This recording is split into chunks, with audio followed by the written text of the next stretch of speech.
Hello guys, in this video we're gonna discuss a possible countermeasures for a malware that's designed to interact with Twitter. Now notice that I said a possible countermeasure because this is not an easy job to do, and that's because one of the following reasons. First thing you may come into your mind is to simply block Twitter, and this will definitely prevent the attack. However, what if you work for a social marketing company which it's totally or it's daily based job to use Twitter? Then in this case it's not an option. Also, it's not only limited to Twitter. Imagine that the target will download an image from Instagram, and then using steganography the target will parse a hidden text or hidden command within that image. The second point you might think about that we have seen that the Twitter homepage is using HTTPS where the traffic is encrypted. And you might think that we can simply terminate the SSL and see the traffic in clear text.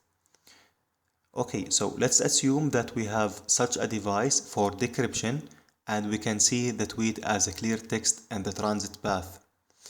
But the question is, how many resources do we need to check each single packet going back and forth from our network to Twitter, as it could be 100 of megs of data.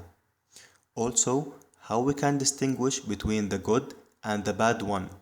So let's say that we have a tweet saying follow this website. So how we can tell that this site is a malicious or innocent site without actively inspect that website? And overall that will add more headache in our process here.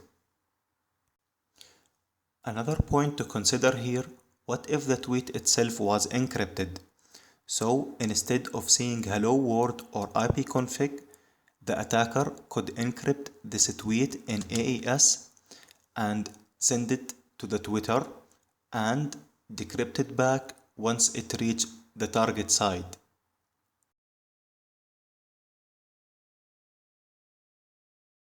Also, what the attacker can do is to mislead anyone watching the traffic. He can make the malware to parse more hundreds of Twitter pages in addition to the hacker page, and by doing that, this leads us back into resource issue which we discussed in this point here. Last but not least, the attacker can tweet another IP to create a chain of connections. If you read the report from FireEye on how the Russian malware works, then you will see that the attackers tweet a link for an image located on GitHub, so the victim will initiate a new session to GitHub, and that's what's called a chained connection.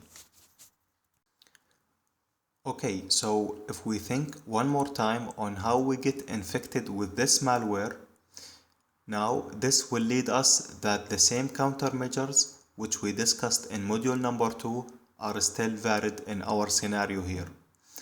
Thank you very much for watching.